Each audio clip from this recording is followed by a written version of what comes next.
So we have our Lauten Audio Snare Mic here, which has some different switches on it.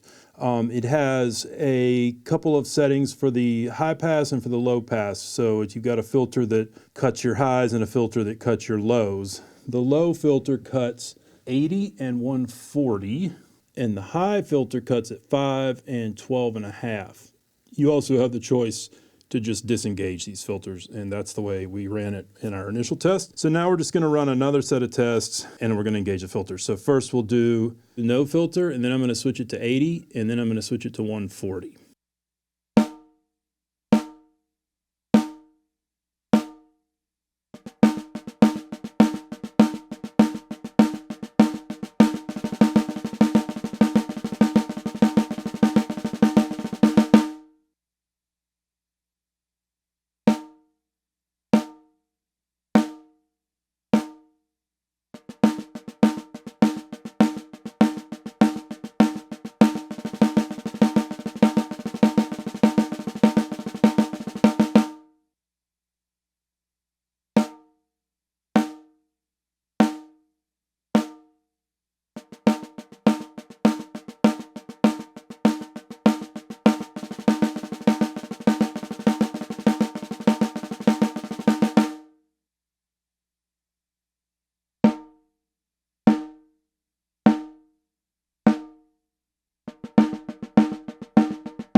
Okay, now let's do one where I'm going to go 12K and 80.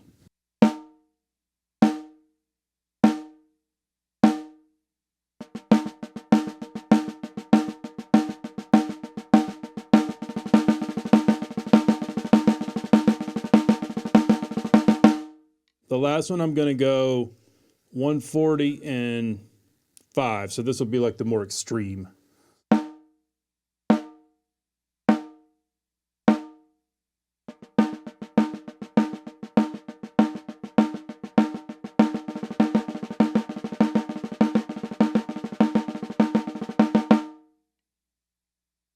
So now that we've recorded the Lauten Audio Snare microphone with its filters engaged in different combinations, we're going to just check out what we recorded and just kind of comment on it and see what we think.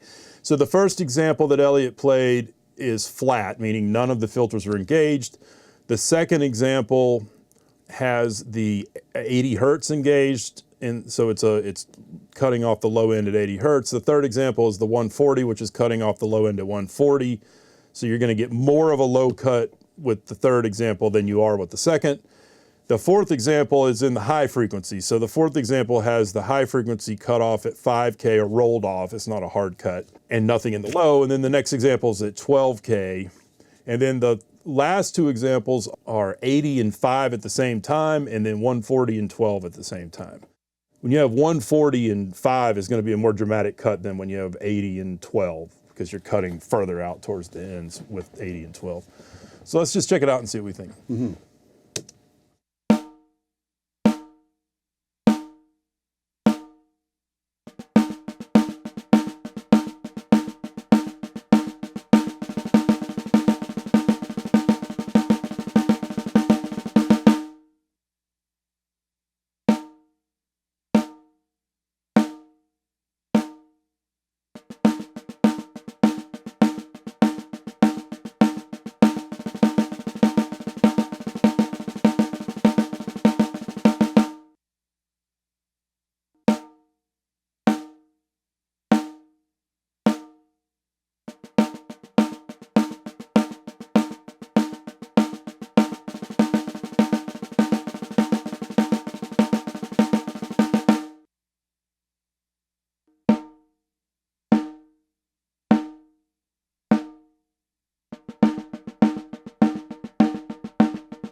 pretty big differences in there. Yeah. So you'll have to remind me. So example number 4 and number 7 were pretty drastically different than the others. Yeah. So. Yeah. When you cut when you roll off the frequency starting at 5K, that's dramatic. That's going to make it a lot darker, a snare drum, for sure.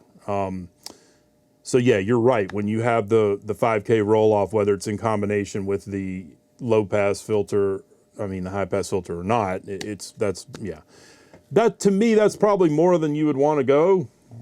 I mean, in most situations, I'm sure there's a situation where they would call for that, but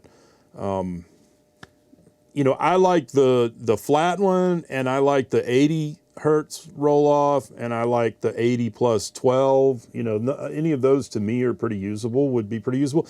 And I guess this kind of points to another comment about this kind of thing. There are different ways you can approach recording. You can either kind of get a solid recording where you're not doing a crazy amount of compression or EQ, and you sort of have more options to do that in the post-production phase or in the production phase, or you can really go all in and really make those decisions at the get-go. And there's arguments to be made for both ways, there really are. There's a real argument to be made to really committing to sounds, because it makes the process faster. It takes, it just takes a lot of, you go ahead and make the decisions now. And there are a lot of people that really subscribe to that. And historically, that's the way things were done, because if you go back in history, there wasn't the amount of tracks or equipment or whatever. And so these things had to be decided upon in the moment. Now we have an unlimited amount of everything, so that can be a bad thing. But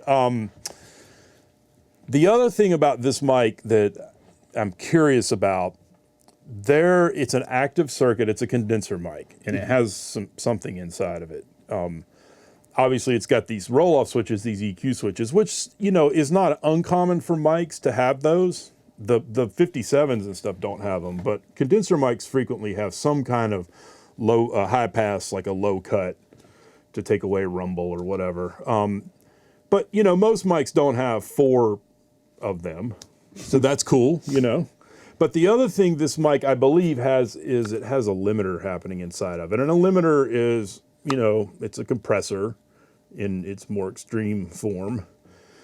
And with a limiter or a compressor, generally speaking, there are parameters to how it is engaged. There's a threshold, there's a ratio, there's an attack and a release. So this mic having that inside of it without your being able to A, disengage it, or B, mess with any of the controls, that's a choice that's being made. So you gotta like that. And I can see how it would be fine and it would work in a lot of situations. I could also understand situations where that might not be what you want, to have that choice being kind of made for you. And the situations I can most commonly sort of foresee that in are where you have a drummer that hits really hard, because the harder you hit, I bet the more that thing starts to limit. And when it's limiting, you're losing transient information and that kind of thing. So, that to me is something to think about with this Lauten Audio mic. And it's not something that they put in their literature, but it is something that the people there have said is indeed happening with it. So anyway, maybe that's in the weeds, but that's a feature of this mic that I've heard in our examples, and as I've had this mic for a couple months. When I got the mic, I started putting it on drum recordings immediately, but I put it right next to something that I knew really well so that I wasn't boxed into it. Right. So I've had a lot of opportunity to compare it side by side with something else that I do know really well. And so my conclusions today are based on what we've listened to in the tests we've done, but also a little bit of a couple months worth of history with me working on it, seeing how it works in different situations. And it always worked. It's fine. It's a nice microphone. It just has some qualities to it that, you got to be down with, really. Otherwise, yeah, I think, the flat sound,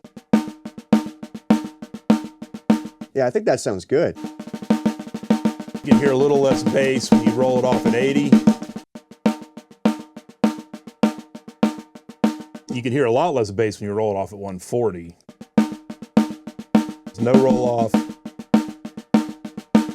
And this would also be drum dependent, because if you had a snare that was tuned lower, then you might want more of the low end. Right. And that's what I was thinking about as you were describing this was, of course, in these samples, I'm playing the drum largely at the same dynamic level. When I'm doing some of the rolls later, there's some quieter notes, but largely it's around the same. So like you were saying about if you were working with a drummer that was hitting really, really hard, you know, how that would affect maybe what settings you would use or even what microphone you would use, that's interesting. And maybe even what the drum is made of, what heads are on it, 100%. the snares, anything and everything. All of that. Yeah. All of that. Yeah, for sure. All of that. Whether they use a big fat snare drum, whether it's really dampened, whether it's more of a hard rock, even metal project where it's a really open snare and has a lot of tone to it, all of that. I think the example where it's rolled off at 5K, that would be the one I would not foresee as many uses for in my personal experience, because that's pretty dark. 12K, fine.